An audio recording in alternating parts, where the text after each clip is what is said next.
नाज़रीन अस्सलाम वालेकुम। आप देख रहे हैं प्रोग्राम पर्सपेक्टिव नुक्ता नज़र उवैस इकबाल के साथ जियो टीवी पे। नाज़रीन आज हम एक यूनिक और बड़े अहम मौजू पे गुफ्तगू करने जा रहे हैं। होपफुली आप तवज्जो से सुनेंगे और इसको अपने दोस्तों तक भी पहुँचाएँगे। नाज़रीन इस दुनिया में कम्युनिकेट किए बगैर आप अपनी किसी भी चीज़ को आगे लेके नहीं चल सकते।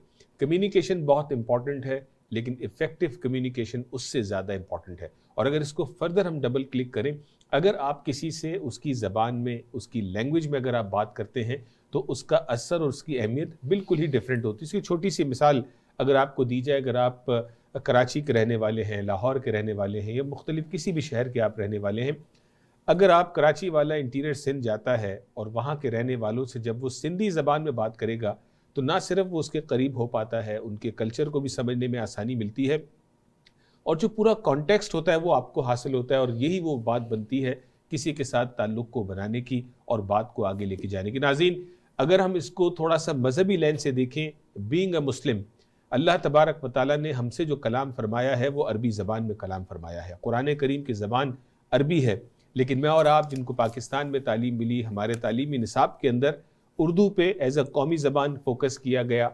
अंग्रेज़ी चूँकि हम उस कॉलोनी का हिस्सा रहे तो अंग्रेज़ी हमें सीखने का मौका मिला, लेकिन मैंने और आपने या हमारे तालीमी निज़ाम ने हमें अरबी के करीब होने नहीं दिया, जिसकी वजह से क्या हमें नुकसानात हो रहे हैं उस पे नाज़रीन आज हम बात करेंगे। और हमारे साथ बात करने के लिए आज स्टूडियो में मौजूद हैं हमारे बड़े प्यारे दोस्त और शख्सियत जनाब अजीज़ राकला साहब। राकला साहब अस्सलाम वालेकुम and welcome to the show. वालेकुम अस्सलाम उवैस भाई, बिस्मिल्लाहिर्रहमानिर्रहीम।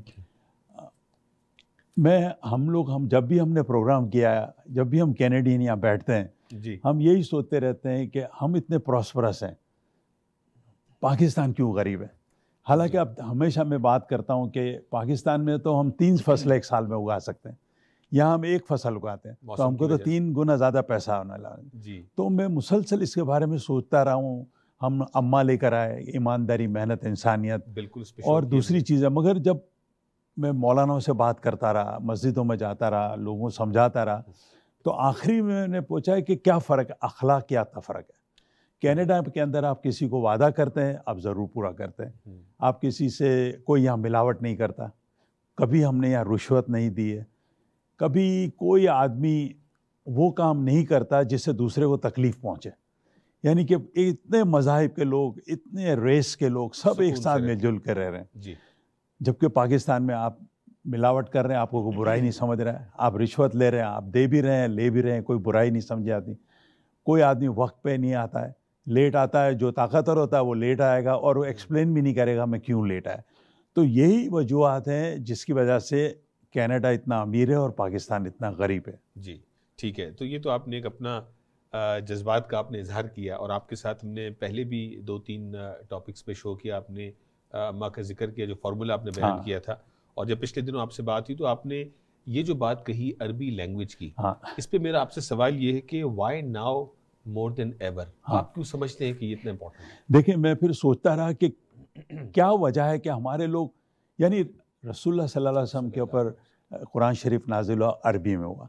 फिर आपने नमाज 5 टाइम की लोगों को पढ़ाई, अरबी में पढ़ाई, उसमें अलहम तो 44 दफ़ा हम पढ़ते हैं नमाज में। पाकिस्तान में जैसे नमाज का टाइम होता है मस्जिदें भर जाती हैं, लोग दुकान छोड़ के नमाज पढ़ने चले जाते हैं और किसी को, और फिर आने के बाद वही गलत काम करना शुरू कर देते हैं। किसी को पूछे क्या अलहम दो, जिसको सूरत है पहली सूरत जो 44 दफ़ा पढ़, उसका मतलब ही 90% लोगों को नहीं पता है कि क्या पढ़ा है उसका मतलब। ये तो इमरान खान की मेहरबानी है, तकरीरों में आधा पौना अल्हम्दुलिल्लाह लोगों को समझ में आ गया। तो अब फाइनली है ना, मैंने बहुत सोचा तो मैंने कहा भाई देखो, हम अरबी पढ़ते हैं जी, हम अरबी लिखते हैं, हम बोलते क्यों नहीं है? अगर हम ये अरबी अगर हम बोलना शुरू कर दें तो जो रसूलुल्लाह ने जो पूरी नेमत दी उतारी थी अल्लाह में ने आपके ऊपर कुरान शरीफ की सूरत में और नमाज की सूरत में, इससे हम इस्तिफादा हासिल कर सकते हैं। जी, अब आप इसमें देखें, मिसाल ले लें, कतर से लेकर मस्कत तक ये वो एक ही कौम है जो रसूलुल्लाह की ज़बान बोलती है और उसी ज़बान में नमाज भी पढ़ती है। जी, अच्छा, वो इन्होंने अब तक रसूलुल्लाह सल्लल्लाहु अलैहि वसल्लम का लिबास भी अपना के रखा है और बड़े फ़ख्र से पहनते हैं। तो ऐसा क्यों है? हम क्यों अपने आप को, कभी शलवार कमीज पहनने में भी लोग वो अपने आप को नीचा समझते हैं? हाँ, क्योंकि उन्होंने कुरान शरीफ को समझा है और 5 दफ़ा जो दी, और देखें वहाँ कोई फ़िरके भी नहीं है। यानी सारे लोग नमाज है वहाँ, कोई ऐसा नहीं होता है कोई बड़ा पेश हो। मस्जिद में भी किसी आदमी को आगे खड़ा कर देते हैं, उसके पीछे सब लोग नमाज पढ़ने लगते हैं। तो मैंने जब एनालाइज किया, और अब मैं सऊदी अरब में 14 साल रहा हूँ। कतर ने देख कितना बड़ा कमाल कर दिया, 1 लाख आबादी वाला मुल्क ने वर्ल्ड कप करा दिया। बिल्कुल। अच्छा, सऊदी अरब में जब मैं गया था 1976 में, तो वहाँ हर चीज़ इम्पोर्टेड होती थी, गोश्त, गेहूँ, यानी आप you name it, everything was imported. लेकिन आज सऊदी अरब वीट की प्रोडक्शन, जब गेहूँ की प्रोडक्शन न सिर्फ खुद कफील हो गया, वो एक्सपोर्ट कर रहा है। कमाल है। मीट, इन्होंने इतना ऑर्गेनाइज मीट फार्म बना दिया कि नाउ दे आर एक्सपोर्टिंग। अच्छा, इसके अलावा आप देखें कि क्या कहते हैं कि इनकी ज़राअत की सब बड़ी यूनिवर्सिटी इन्होंने खोल दी है। इन्होंने अपना पानी का मसला सारा हल कर दिया है। अच्छा, यानी बेतहाशा पानी वहाँ हो गया है। अच्छा, इसके अलावा आप देखें कि जब 1938 में जब तेल निकला था वहाँ, तो अमेरिकानों ने तेल निकाला था, और 1945 में फिर किंग अब्दुल अजीज़ अल सऊद की अमेरिकन प्रेसिडेंट से एक शिप क्विंसी पे मुलाकात हुई थी। वो वैलेंटाइन का दिन था, 14 फरवरी। तो ये किंग वहाँ गया, जो बिल्कुल हमारे हिसाब से जाहिल आदमी था, कोई उसने यूनिवर्सिटी की डिग्री नहीं थी, कोई उसने तालीम नहीं, मगर वो अरबी कुरान को समझता था, वो पाबंदी से नमाज पढ़ता था। तो उसमें वो सारा विजडम था, और उसमें वो सारी खूबियाँ थी जो हमें नमाज और कुरान सिखाती हैं।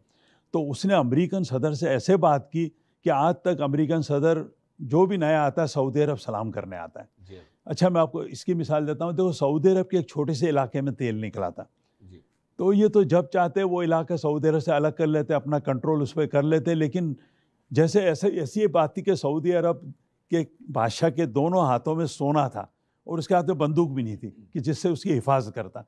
लेकिन उन्होंने अपने विजडम से अमेरिका को हैंडल किया, ब्रिटेन को हैंडल किया, और आज अपने मुल्क, आज तक एक भी जंग, न मस्कत से या कतर तक एक भी जंग नहीं हुई है, और न कभी और देखें नई नई तरक्कियाँ यहाँ हो रही है। दुबई एक से एक कारनामे अंजाम दे रहा है, सऊदी अरब नए नए शहर बना रहा है। बिल्कुल ऐसे ही है।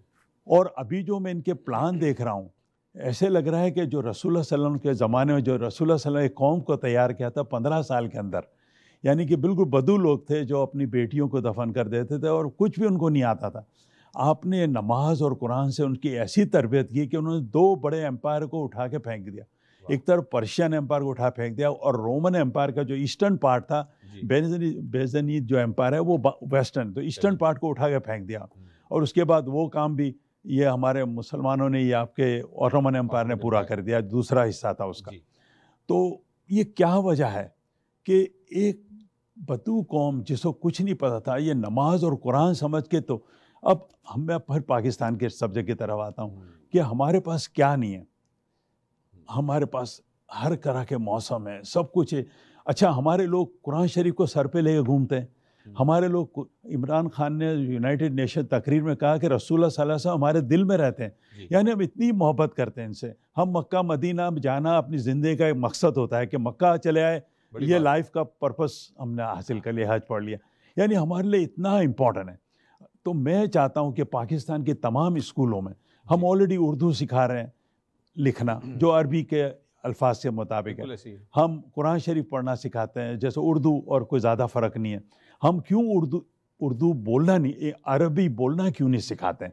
अच्छा, इसका थोड़ा सा बैकग्राउंड मैं आपको बता दूं कि जब ये फातेह हुए रसूलुल्लाह सल्लल्लाहु अलैहि वसल्लम के बाद, जब इस्लाम फैला, यानी पूरा अफ्रीका यहाँ से हमने कब्जे कर लिया, वहाँ मोरक्को तक चले गए, यहाँ सिंध तक चले गए, ये सारा इलाका हमने जाके, या अरबों ने जाके सबको अरबी में रटना सिखा दिया, नमाज रटा दी, और कुरान शरीफ भी हाफिज़ करके हमने फिर उसके फ़ायदे, यानी एक आदमी पूरा कुरान शरीफ हिफ्ज़ कर रहा है, उसको एक मतलब नहीं पता है। तो ये मैं समझता हूँ कि हमें इसके बारे में सोचना चाहिए। अच्छा, जो आपने मुझे भी इतना तफसील से आपने नैरेटिव दिया, तो उससे तो मुझे ये लग रहा है कि हम तो बहुत अरसे से बोट मिस कर चुके हैं। अच्छा, जब कभी पुराने लोगों से बात की जाए तो वो बताते हैं कि जो है वो 50s में 60s में अरबी ज़बान शायद स्कूल के निसाब का हिस्सा थी। अब फारसी भी होती थी, फारसी भी होती थी, अब तो बिल्कुल ही निकल गई। जो भी आपने कहा कि बद्दू जो है वो आज फास्ट फॉरवर्ड कहाँ का कहाँ खड़ा है, ठीक है। तो उसमें जो सबसे बड़ा असर है वो कुरान करीम की तालीम, उसको समझना और अपने अतराफ़ में, सोसाइटी में उस इम्पैक्ट को क्रिएट करना। नहीं, आपका किरदार बदल जाता है ना, आपकी सोच बदल जाती है। जी। यानी दिन में 10 दफ़ा आप पढ़ रहे हैं, 44 दफ़ा कह रहे हैं कि अल्लाह तू हमें उनके रास्ते पे चला जिस पे तूने नेमतें उतारी। वो रास्ता सच का रास्ता है, वो रास्ता ईमानदारी का रास्ता है, वो रास्ता एक दूसरे की मदद करने का रास्ता है, वो रास्ता क्या कहते हैं कि वादा निभाने का रास्ता है, ये वो रास्ता है कि जिसका गीबत ना करें। ये सारी चीज़ें उसमें आती है। इसके बदले हम नमाज तो पढ़ते हैं और हम रिश्वत भी ले रहे हैं, सारी बेईमान। तो मैं कहता हूँ कि हमारे तमाम स्कूलों में हमें अरबी सिखाना, बोलना, और ये मदरसे सारे बने हुए हैं। मैं तो कहता हूँ इतने ज़्यादा मदरसे हमारे वहाँ, ये सारे हम जाएं इन मदरसों में, उनको कहें भाई आप अरबी बोलना क्यों नहीं सिखाते इन लोगों को। बिल्कुल ठीक। नाज़रीन, यहाँ पे हम एक छोटी सी ब्रेक लेंगे। ब्रेक के बाद जब वापस आएंगे तो अजीज़ राकला साहब से मज़ीद गुफ्तगू करेंगे। आपको अंदाज़ा तो हो गया होगा कि ये कितना इंपॉर्टेंट टॉपिक है, ख़ास तौर पे जो वालिदैन हमें देख रहे हैं, जो अपना करियर बना चुके, अपने बिजनेसेस कर चुके। तो मैं उनको ये मैसेज दूंगा कि जब यहाँ पे हम आइस हॉकी का मैच देखते हैं तो कहा यह जाता है कि वो प्लेयर कामयाब है कि जिसकी नज़र वहाँ पर है कि जहाँ पे पक ने होना है। वो प्लेयर कामयाब नहीं कि जो ये देख रहा है कि पक कहाँ पे थी या अब जो है वो कहाँ पे है। यानी आपने बॉल पे जो भी आप गेम खेल रहे हैं, आपने देखना है कि अगली बॉल कहाँ पे आने वाली। नाज़रीन, तो इस हवाले से भी जानेंगे ब्रेक के बाद कि मिडिल ईस्टर्न जोन के अंदर मेरे आपके लिए और आपके बच्चों के लिए किस तरह की अपॉर्चुनिटीज हो सकती हैं अगर हमने लैंग्वेज को अपना लिया। और साथ ही साथ ये भी जानेंगे कि हुकूमत को कौन हिलाएगा, ये तालीमी निसाब में अरबी को कौन दाखिल कर सकेगा। नाज़रीन, ब्रेक के बाद भी हमारे साथ रहिएगा। नाज़रीन, वेलकम बैक, बहुत शुक्रिया, ब्रेक के बाद भी आप हमारे साथ रहे। नाज़रीन, आज हम बात कर रहे हैं ज़बान, लैंग्वेज के हवाले से, और ख़ास तौर पे हमारा फोकस है अरबी ज़बान के ऊपर कि बीइंग अ मुस्लिम हमने क्या कुछ मिस कर दिया है। अरबी ज़बान को बोलने की ताकत और समझने की सलाहियत हासिल ना करने की वजह से कहाँ आके आज हम खड़े हैं। लेकिन नाज़रीन, इट्स नेवर टू लेट। आज भी अगर हम हिम्मत कर लें और इस बात को समझ लें तो शायद अपनी ज़िंदगी के अंदर हम बहुत बेहतरी ला सकते हैं। अजीज साहब, ब्रेक पे जाने से पहले आप कुछ एग्जाम्पल्स भी दे रहे थे। कुछ और हमें बताइए कि किस तरह से जो है वो और नेशंस आगे बढ़ी हैं या हमारी तरह पीछे रह गई हैं। देखिए, मैं बताऊं कि कुरान शरीफ यानी ऐसी किताब है, हम जिंदगी भर कहते आए, मुकम्मल किताब है, ज़ाब्ता हयात है। और रसूलुल्लाह सल्लल्लाहु अलैहि वसल्लम ने 5 दफ़ा इसलिए हमें नमाज़ पढ़ने को कहा। हम जो वज़ू भी अरबी में करते हैं उसका भी हमें नहीं पता है कि पाँव के ऊपर क्या दुआ पढ़ रहे हैं, सर पे क्या दुआ पढ़ रहे हैं, हमें कुछ पता नहीं है। हालांकि एक एक दुआ आपको हर आज़ा को दिन में 5 दफ़ा रिवाइव कर देती है अगर आप समझ के पढ़ें कि वज़ू भी आप समझ के करें और नमाज भी समझ के करें। देखिए, मैं बताऊं आपको एक और मिसाल। अब देखें, अब लोग सऊदी अरब के ख़िलाफ़ बड़ा प्रोपेगेंडा चलता रहता है या अरबों का मजाक बनता रहता है, क्योंकि ये आप दुनिया की तारीख पढ़े तो 1600 तक तो मुसलमानों की हुकूमत थी पूरी दुनिया पे। पहले अब्बासिया रसूलुल्लाह के बाद हम 1400 तक चलते रहे, उसके बाद ऑटोमन एम्पायर ने संभाल लिया। तो ये तो सारे अंग्रेज़ 1600 के बाद ही ये दुनिया में ऊपर आए। जब अंग्रेज़ पहली दफ़ा जब हिंदुस्तान आया तो हिंदुस्तान को सोने की चिड़िया कहा जाता था, यानी कि इतनी प्रॉस्पेरिटी रहता। तो इन्होंने कहा कि ये कौन सी किताब है जो इनका बादशाह भी सीने लगाए घूमता है, सारे मुसलमान भी सर पे उठाए घूमते हैं। तो फिर उन्होंने देखा कि ये कुरान शरीफ है जिस ये लोग इतनी इज्जत करते हैं। अफसोस या समझते नहीं। फिर अंग्रेज़ ने उसको पढ़ा, समझा और उसने देखा। फिर फ़र्क ये रहा कि अंग्रेज़ ने अपनी ज़बान भी लोगों को बोलना सिखा दी। तो वही कुरान शरीफ की उन्होंने काफ़ी उन चीज़ें सीखा और वही चीज़ें से दुनिया में तरक्की करते हुए आज तक वो तरक्की कर रहे हैं। मैं आपको एक और सऊदियों को, आप ये अरबों का आप इनका विजडम देखें। देखिए, पनामा कैनाल का आपने बड़ा नाम सुना है। ये पनामा जो मुल्क है, ये पहले कोलंबिया मुल्क का हिस्सा था। कोलंबिया बहुत बड़ा मुल्क है, मगर अमेरिकानों को पता चला कि यार पनामा में हमें कैनाल बना ली, तो पहले इन्होंने पनामा को अलग किया, अलग कंट्री बना दी और फिर कैनाल बनाई और पूरा कंट्रोल में रखा। इस तरह सऊदी अरब वगैरह को भी तेल वाले हिस्से अपने काबू में कर लेते हैं, मगर कभी भी सऊदी अरब ने इनको एक हिस्सा भी अपना उन्होंने कर। तो ये इनका विजडम था। आप अब बहुत सारे लोग कह रहे हैं चाइनीज़ सीखे, चाइनीज़। भाई चाइनीज़ सीख के अब ज़्यादा से ज़्यादा तिजारत ही कर लेंगे उनसे, क्योंकि उनको तो मैन पावर की ज़रूरत ही नहीं है। मैन पावर को तो इनको ज़रूरत है जो मस्कत से लेकर, या खुदा ने सारी दौलत अब इनको दे दी है और ये नए नए प्लान बना रहे। तो मैं कहता हूँ कि मैं जब सऊदी अरब में था मैंने काफ़ी तरक्की की, क्योंकि मैं 2 साल बाद ही अरबी बोलना सीख गया था। तो मैं तो बड़ी ऊपर, और जितने सऊदी से मैं मिला उनके अखलाक आप देखें। आज तक आपने सऊदी अरब में रुश्वत दी है? आज तक सुना है सऊदी अरब में कोई मिलावट कर रहा हो? आज तक आपने सुना है कि उनके वहाँ कोई ऐसी खबरें आए जिन पे हमें शर्म आए? ये तो अमेरिका सारे मीडिया उनके खिलाफ प्रोपेगेंडा है, फिर भी कोई चीज़ और अच्छा आजकल तो बड़ी बड़ी खबरें आ रही हैं, सबसे ऊंची बिल्डिंग आज तो पड़ता है, सबसे बड़ी शिपिंग लाइन भी इनके हाथ में। ये दुनिया के कितने पोर्ट ये लोग मैनेज कर रहे हैं, अमेरिका में 7 पोर्ट मैनेज कर रहे हैं। तो हर फील्ड में इन्होंने बड़ी ज़बरदस्त तरक्की की है और अपना कल्चर, अपनी ज़बान, अपना लिबास भी संभाल कर, ये सारी कुरान शरीफ की चीज़ बताई है। अब मैं आपको बताता हूँ कि हम लोगों को, अगर हमारे बच्चे वहाँ जाते हैं, हम लोग सऊदी अरब, ये सारे मुल्कों में हम लोग का, इनको हमारी बहुत ज़रूरत है। आजकल जो बड़े बड़े प्लान बना रहे हैं, नए नए शहर बना रहे हैं, नई नई इजादात ये करना चाह रहे हैं।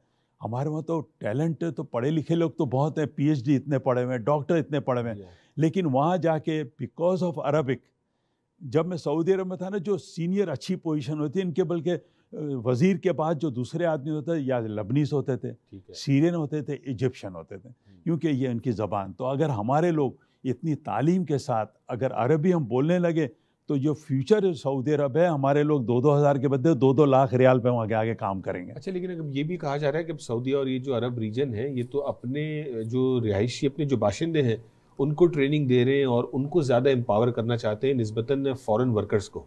तो क्या ये कन्फ्लिक्ट नहीं क्रिएट हो रहा? नहीं, ये जितना भी भाई डिमांड इतनी बढ़ती जा रही है ना, क्योंकि पहले तो सिर्फ ये अपना खाने पीने की फिक्र कर रहे थे, आजकल तो इन्होंने दुनिया में तकरीबन होटलें इन्होंने ख़रीद लिए।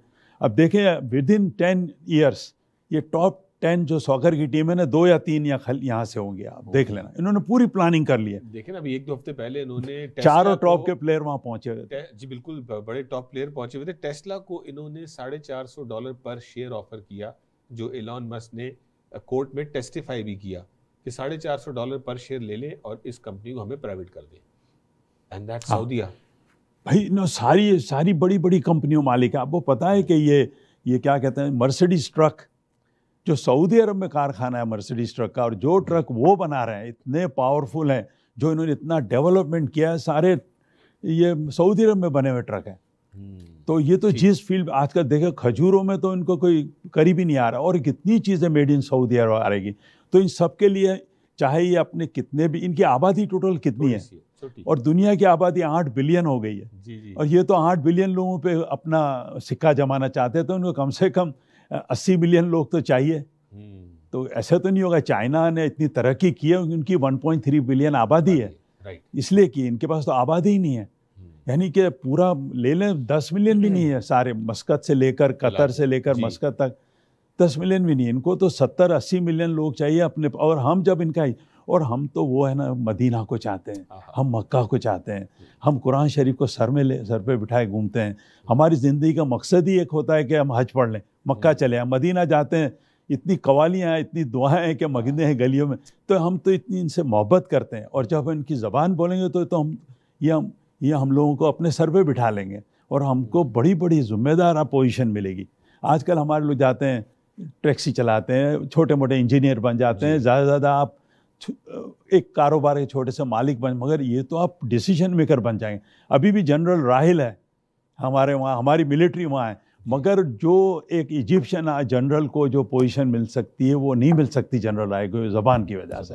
तो हम सारी स्कूलों में और सारे मदरसों में अरबी बोलना सिखाते हैं। तो मैं सवाल आपसे करता हूँ कि आप स्कूल और मदरसों को अपील तो करते हैं, लेकिन ठीक है, वो जो है वो मिनिस्ट्री ऑफ एजुकेशन के अंडर आते हैं, वो एक बहुत बड़े शिप को मूव करने वाली बात है। ठीक है, हुकूमत पे हम गुफ्तगू भी करें, इन्फ्लुएंस भी करें, लेकिन आज की तारीख में मैं, ये जो देखने वाले हैं हमारे नाज़रीन हैं, उनको क्या करना चाहिए कि वो हुकूमत को देखने के बजाय आज कोई अमल ले लें, अपने लिए कोई स्टेप उठा लें। आजकल है ना, मैं सबको कुरान शरीफ का तर्जुमा तो मैं सबको व्हाट्सएप पे भिजवा रहा हूँ, उर्दू में पूरा कुरान शरीफ तर्जुमा उर्दू में। अब लोग, पहले में ज़्यादा था भाई नमाज उर्दू में पढ़ें, पंजाबी में पढ़े, सारे लोग कहते थे तर्जुमे में खो जाएगा। अब ये तो तर्जुमा है, अगर इसमें 95% भी सही है, 5% गलत, अभी तो आपकी ज़ीरो नॉलेज है। तो पहली बात तो हम सब लोगों को अरबी उर्दू में कुरान पढ़ना शुरू किया या इंग्लिश में कुरान पढ़ना शुरू किया। फिर हमें हमारा निसाब बदलना पड़ेगा, और कोई मुश्किल काम नहीं है। हमें अरबी के बड़े टीचरों की ज़रूरत पड़ेगी, हमें एक यूनिवर्सिटी बनानी पड़ेगी जहाँ अरबी के टीचर लाएँ। और अभी हमें अरबी के सस्ते टीचर इजिप्ट से मिल जाएंगे, सीरिया से मिल जाएंगे, जॉर्डन से मिल जाएंगे। और हम पहले तो टीचरों की तालीम करें, और फिर ये तो प्रोसेस पूरा करना पड़ेगा। दिहाइयों का प्रोसेस बता रहे हैं, हाँ। 1, 2, 3 दिहाइयों में, लेकिन मैं समझ 2-3 साल में ये आप इम्प्लीमेंट कर सकते। अगर इसको हम हाँ। टॉप प्रायोरिटी पे डाल दें जी, तो 2-3 साल में इतने टीचर होंगे कि सारी स्कूलों में हम अरबिक सिखा अरबिक सकते हैं। क्योंकि अरबिक जो टीचर हैं, जो उस्ताद हैं, 3-4 महीने में आप सीख सकते हैं। सीख सकते हैं। देखिए, हम तो चूंकि अरबी पढ़ना तो ऑलरेडी जानते हैं, लिखना भी जानते लिखना हैं, भी जानते खाली हैं, समझना भी बात है। तो हमें तो वो मुश्किल नहीं है जो किसी को जीरो से फ्रेंच सीखनी है या बिल्कुल, चाइनीज बिल्कुल। सीखनी है। और है ना, हमारे जितने सोशल मीडिया है, टेलीविजन चैनल पे अब ये प्रोग्राम शुरू, जैसे हम सिखाते थे ना ABCD, हाँ जी, हाँ। आज इंग्लिश बोलना सीखेंगे, तो अरबी के प्रोग्राम हर चैनल पे एक सीरीज शुरू कर दें कि भाई पहले दिन आधे घंटे में आपको आपका नाम क्या, ये चीज़ें बताएंगे। जिस तरह से और ज़बानें सिखाया, हमें टीवी पे भी ये सीरीज़ बनानी चाहिए। बिल्कुल ठीक है। मैं समझता हूँ जैसे अब आप माशाल्लाह अल्लाह ने आपको अता भी किया है, समझ भी है, तो हमें ऐसे प्रोग्राम्स भी आने चाहिए कि कुछ 100-50 ऐसे बच्चे आइडेंटिफाई हों जो टाइम लगाना चाहते हैं और उनको अरबी की तालीम के लिए स्पॉन्सर किया जाए। बिल्कुल, बिल्कुल। ठीक है, तो कम से कम आज 0 है, कल 50 होंगे, फिर 500 होंगे, तो कम से कम instead of boiling the ocean, शायद मैं और आप मिलके थोड़ा सा ही जो है वो पतीला गर्म कर पाए। मैं तो लगा हुआ हूँ दिन रात।